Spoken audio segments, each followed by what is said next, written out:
কই আমার বাচ্চা নিয়ে তো কথা বলেন না, কেন কথা বলেন না? সেই স্টার বলে কেন বাড়ির বাচ্চা নিয়ে তো কথা বলছেন না? বাচ্চারা চিনে কয়জন মিয়া? এই মিয়া আপনার বাচ্চারে কিংবা আপনি গৌতম শাহ আপনারা কয়জন চেনে? আপনি যে গৌতম শাহ, আপনি যে ফ্যাশন ডিজাইনার, কিংবা আপনি যে ভাইরালার, কিংবা আপনি যে বিভিন্ন আর্টিস্টদেরকে যে কাজ করান, কিংবা বিভিন্ন ইভেন্টে নিয়ে যান, আপনি যে অ্যারেঞ্জার, আপনারা কয়জন চিনে বাংলাদেশের সাধারণ পাবলিক আমজনতা? আপনার বাচ্চাকে নিয়ে কেন প্রশ্ন করবে সাংবাদিকরা? শাকিব খানরে চিনে, বুবলিরে চিনে, সাকিবরে চিনে, অপুরে চিনে, তাদেরকে নিয়ে তো প্রশ্নটা আসবে।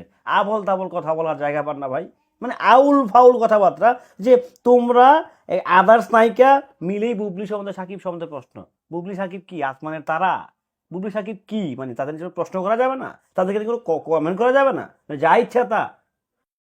হ্যালো এভরিওয়ান, আসসালামু আলাইকুম। শিমুল আছি আপনাদের সঙ্গে। গৌতম শাহ মানে ভাইরাল ইন্ডাস্ট্রির কিং অফ কিং যাকে ধরা হয়, মানে অনেক পাওয়ারফুল ব্যক্তি কিন্তু ভাই উনি। মানে উনি আজকে কালকে মনে নাই, উনি একটা সাংবাদিক সম্মেলনে ওনাকে প্রশ্ন করলো যে যে বুবলির যে মেয়ে হয়েছে, কিংবা বুবলির যে মেয়ে হইতো সাকিব খান, সেটা জানতেন? বললেন হ্যাঁ অবশ্যই জানতেন। ছেলে খবর রাখবেন না, খবর রাখবেন না? এ মিয়া বোকাচন্দ্র, আপনি নিজেই তো বলছেন আমিই তো জানি না ভাইয়া।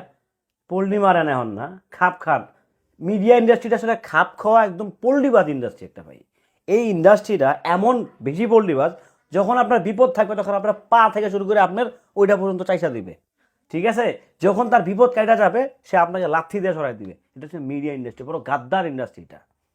সেটা প্রত্যেকটা প্ল্যাটফর্মে হোক।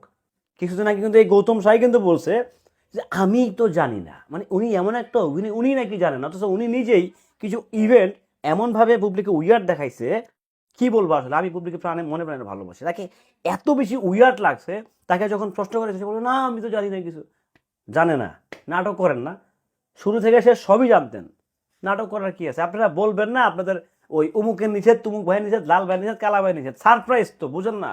মানে উনি হচ্ছে পৃথিবীর সবচেয়ে বড় বারবি ডল, এবং কি ওনার হাজব্যান্ড হচ্ছে পৃথিবীর সবচেয়ে বড়, বললাম না আসলে আর কিছু।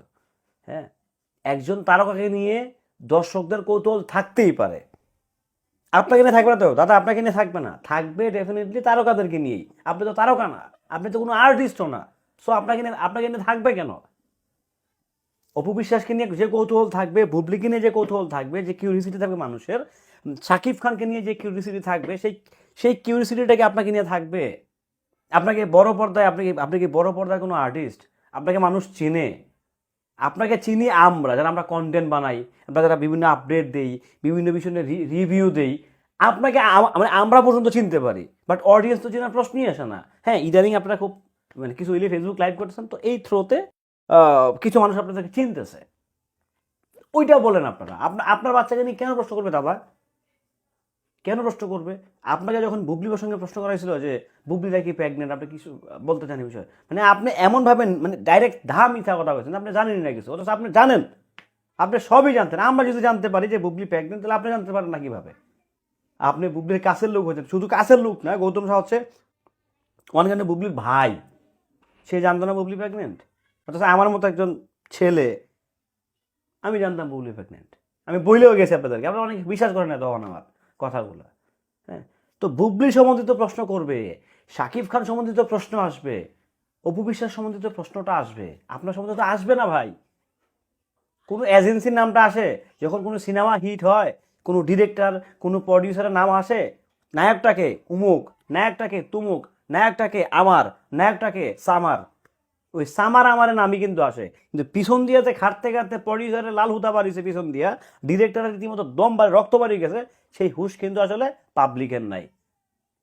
নায়কটাকে আমার সামার, মানে আমার সামারের কিন্তু ঠিকই আলোচনা গেছে, কিন্তু পিছন থেকে যারা ফাইন্যান্সার, ডিরেক্টর, তাদের যে ফাটছে, এদের কোনো খোঁজখবর নেই। সো আপনি তো পিছনের লোক ভাই, আপনি তো সামনের লোক না। আপনাদের মানুষ চিনবে কিভাবে? আর আপনাকে নিয়ে প্রশ্ন করলে মানুষ হাসাহাসি করবে। সিম্পল। যাই হোক, ভালো থাকবেন, সুস্থ থাকবেন গৌতম দাদা। I am sorry to say, I am extremely sorry for that, যে আপনি মিথ্যা কথা বলছেন। সত্যি কথা বলতে আপনি মিথ্যা কথার আশ্রয় নিয়েছেন, সেজন্য আমি কথা বলে আপনি আমি কোনো ভিডিও বানাই নাই।